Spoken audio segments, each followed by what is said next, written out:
नमस्ते बच्चों।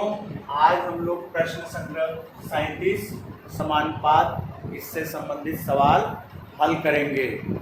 ठीक है बच्चों, पिछली कक्षा में हमने दो संख्याओं की तुलना करके अनुपात के रूप में किस प्रकार लिखते हैं ये हमने सीखा है। जैसे कि दो संख्याएं हैं 12 और 16, तो उसको अनुपात के रूप में कैसे लिखते हैं 12 और 16 को। तो 12 और 16 ये दो संख्याएं हैं, इनको अनुपात के रूप में लिखना है तो 12:16 या 12/16 लिख दो। फिर इसको संक्षिप्त रूप में लिखना है तो 4 के पहाड़े से काट दो, 4 क्या है 12, 4 चौक 16। तो अनुपात के रूप में 3/4 या 3:4। इस तरह से हम अनुपात के रूप में लिखते हैं। ये हमने कक्षा 6वीं में सीखा है। अब कक्षा 7वीं में समानुपात क्या है और विलोमानुपात क्या होता है उसके बारे में हमें सीखना है। तो प्रश्न संग्रह 37 के जो प्रश्न है वो समानुपात के विषय में है। तो पहले हम समानुपात क्या है इसे समझते हैं। तो आओ इसके लिए हम एक उदाहरण देखते हैं। बच्चों, हम यहाँ पर 4 वृत्त बनाते हैं। ये 4 वृत्त बन गए हैं। ठीक है, अब हम यहाँ लिखेंगे वृत्त के व्यास। ठीक है, और नीचे लिखते हैं वृत्त के भाग। ठीक है बच्चों, तो पहले वृत्त में हमने एक व्यास खींचा। ठीक है, पहले वृत्त में हमने एक व्यास खींचा तो इस एक व्यास के कारण वृत्त के कितने भाग बन गए? 2। वृत्त के व्यास की संख्या 1 है तो 2 भाग बन गए। ठीक है, अब दूसरे वृत्त में हम 2 व्यास खींचेंगे तो 2 व्यास खींचने पर वृत्त के भागों की संख्या कितनी हो गई? 1 2 3 4। वृत्त के व्यास 2 तो वृत्त के भाग 4 भाग बन गए। जब हम 3 व्यास खींचेंगे तो कितने भाग बनेंगे बच्चों? 6 भाग। ये 1 व्यास, 2 व्यास और एक 3 व्यास, तो 1 2 3 4 5 6। इसी तरह से जब वृत्त के व्यास की संख्या 4 हो तो उसमें बने भाग की संख्या कितनी हो जाएगी? 8। 1 2 3 और 4। तो हमने 4 व्यास खींचा, भाग की संख्या 1 2 3 4 5 6 7 8। तो हम क्या देखते हैं बच्चों की जैसे जैसे वृत्त के व्यास की संख्या बढ़ रही है उसी अनुपात में वृत्त के भाग भी बढ़ रहे हैं। और यहाँ पर अगर हम इसे अनुपात के रूप में दिखाते हैं अर्थात वृत्त के व्यास की संख्या बटे या अनुपाते वृत्त के बने भागों की संख्या,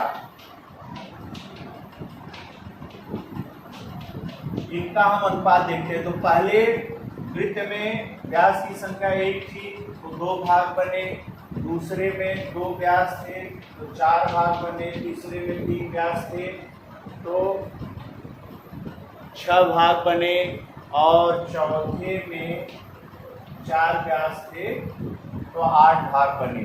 तो यहाँ पर हम देखते हैं बच्चों कि जो ये अनुपात है ये हमेशा स्थिर है, इसका मान स्थिर है, अचर है। इसका मान देखो 1/2 ही आएगा। जैसे पहले में तो 1/2 है, दूसरे को संक्षिप्त रूप में करोगे 2 1 का 2, 2 दूनी 4, 1/2 आ गया। तीसरा 3 1 का 3, 3 दूनी 6, 1/2। चौथा 4 1 का 4, 4 दूनी 8, 1/2। तो जो समानुपात होता है ना बच्चों उसमें जो अनुपात का मान है वो सदा स्थिर या अचर होता है। यहाँ पर जिस अनुपात में हम व्यास की संख्या को बढ़ाते जाएंगे उसी अनुपात में उसके भागों की संख्या भी बढ़ती जाएगी और सरल करने पर उसका मान जो अनुपात आएगा वो हर स्थिति में अचर रहेगा। जैसे यहाँ पर 1/2 1/2 आ रहा है।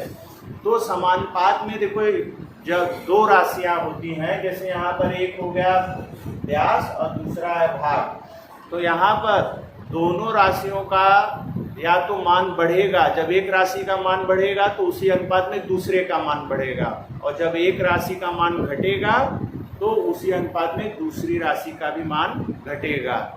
ऐसा समानुपात में होता है। इसको हम और दूसरे एग्जाम्पल से समझ लेते हैं, जैसे पेन और उसका मूल्य। उदाहरण के लिए एक पेन का मूल्य 5 रुपये है, तो 5 पेन का मूल्य कितना होगा? 25 होगा। यहाँ हमने एक पेन से 5 पेन कर दिया है, पेन की संख्या बढ़ा दिया, तो उसी अनुपात में उसका मूल्य भी बढ़ गया है। और घटने का भी उदाहरण देख लो, जैसे कि 10 पेन का मूल्य 100 रुपया है, तो 5 पेन का मूल्य कितना होगा? 50 रुपया होगा। तो यहाँ पर जैसे हमने पेन की संख्या को कम किया, उसके मूल्य भी कम हो गए। तो ये समानुपात के प्रश्न है। ठीक है, अब हम लोग समानुपात से संबंधित प्रश्न संग्रह 37 में जो सवाल दिए गए हैं उसे हल करेंगे। ठीक है बच्चों, तो पहला सवाल क्या है? पहला सवाल है बच्चों, 7 किग्रा प्याज का मूल्य 140 रुपये है, तो 12 किग्रा प्याज का मूल्य कितना होगा? ठीक है बच्चों, तो ये हमारा सवाल है। तो यहाँ पर देखो प्याज और मूल्य, प्याज और मूल्य, प्याज किस में दिया है? वजन में। तो यहाँ पर दो राशियां, एक प्याज किग्रा में दिया हुआ है और उसका मूल्य रुपए में है। ठीक है, तो 7 किग्रा प्याज का मूल्य कितना दिया है बच्चों? 140 रुपये। तो 12 किग्रा प्याज का मूल्य ज्ञात करना है, इसे हम मान लेंगे x। यहाँ लिख दो, माना 12 किग्रा प्याज का मूल्य x रुपये। ठीक है बच्चों, तो यहाँ देखो, यहाँ पर प्याज का जो है मात्रा बढ़ रही है। पहले 7 किग्रा प्याज थे, अभी 12 किग्रा प्याज हो गए। तो जिस अनुपात में प्याज की मात्रा बढ़ रही है उसी अनुपात में उसका मूल्य भी बढ़ेगा। जब 7 किलो प्याज 140 रुपये में है, तो 12 किलो प्याज जाहिर है अधिक दाम में ही मिलेगी। तो यहाँ पर दोनों राशियों का मान बढ़ रहा है, इसलिए यह समानुपात का प्रश्न है। यह समानुपात का प्रश्न है। इसलिए क्या होगा कि इनका जो अनुपात है, माने प्याज की मात्रा का अनुपात और उसके मूल्यों का अनुपात जो है हमेशा स्थिर रहेगा। तो 7/12 बराबर 140/x। अब हम इसको हल करेंगे, तो यह गुणा से 7 का गुणा x में कर दो, 7 × x बराबर 12 × 140। इसलिए x बराबर 12 × 140/7। तो 7 एकम 7, 7 दूनी 14 और 1 शून्य आ गया। 7 से 140 को काटेंगे, 20 आया, 20 सत्ते 140। अब x बराबर 12 × 20 कर दो, x का गुणा कर दो, 12 शून्य 0, 12 दूनी 40। तो x का मान कितना आ गया बच्चों? 240 रुपये। अब हम ये उत्तर लिख देंगे कि 12 किग्रा प्याज का मूल्य, यहाँ उत्तर लिख दो, 12 किग्रा प्याज का मूल्य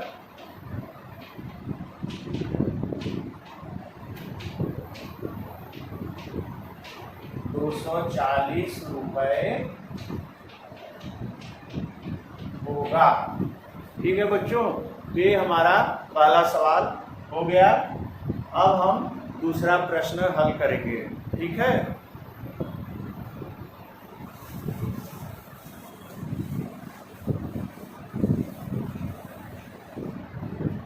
दूसरा सवाल है बच्चों, 600 रुपए में 15 घास की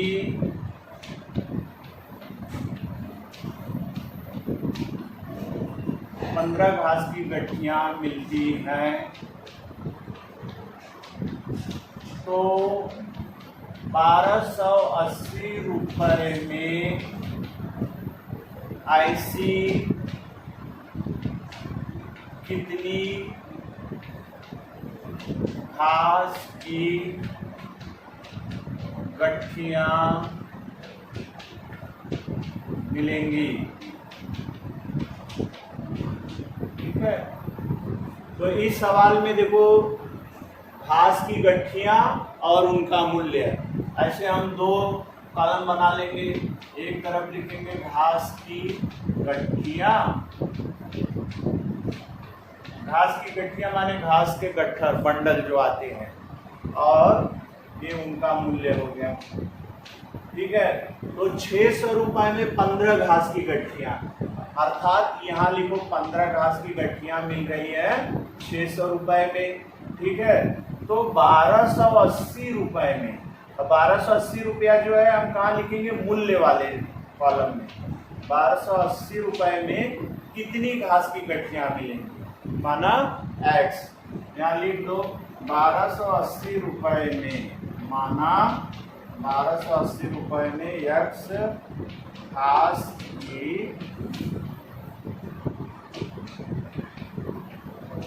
गठियां मिलेंगी। ठीक है, तो यहाँ देखो बच्चों, यहाँ पर देखो हमारा मूल्य बढ़ रहा है। ठीक है, तो जब हमारा मूल्य बढ़ रहा है, पहले 600 रुपए में हम 15 खरीद रहे थे, तो अब 1280 रुपए में कितना खरीदेंगे, तो ज़्यादा ही मिलेगा। जब हम दाम बढ़ा दे रहे हैं, पैसा ज़्यादा दे रहे हैं, तो हमें माल भी ज़्यादा मिलेगा। तो यहाँ पर दोनों राशियाँ बढ़ रही है, इसलिए यह समानुपात है।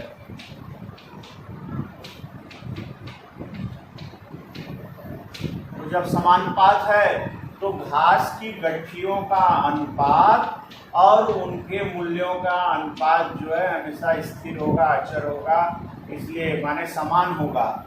इसलिए हम 15/x बराबर 600/1280 लिख देंगे। अब हम क्रिया पूरा कर देते हैं, इसलिए x गुणे 600 बराबर 15/1280। ठीक है, इसलिए x बराबर क्या हो जाएगा बच्चों, 15 गुणे 1280/600। ठीक है, अब यहाँ शून्य से शून्य कट गया, अब 15 के पहाड़े से 60 कट जाएगा, 15 एक कम 15, 15 चौका 60। अब देखो 4 एक कम 4, 4 त्याई 12, 4 दूनी 8, तो x बराबर कितना आ गया, 32। x बराबर कितना आ गया बच्चों, 32। तो हम उत्तर लिख देंगे 1280 रुपए में 32 घास की गठियां मिलेंगी। यहाँ उत्तर लिख दो 1280 रुपए में 32 घास की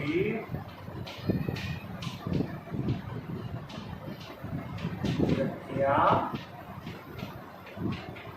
मिलेंगी।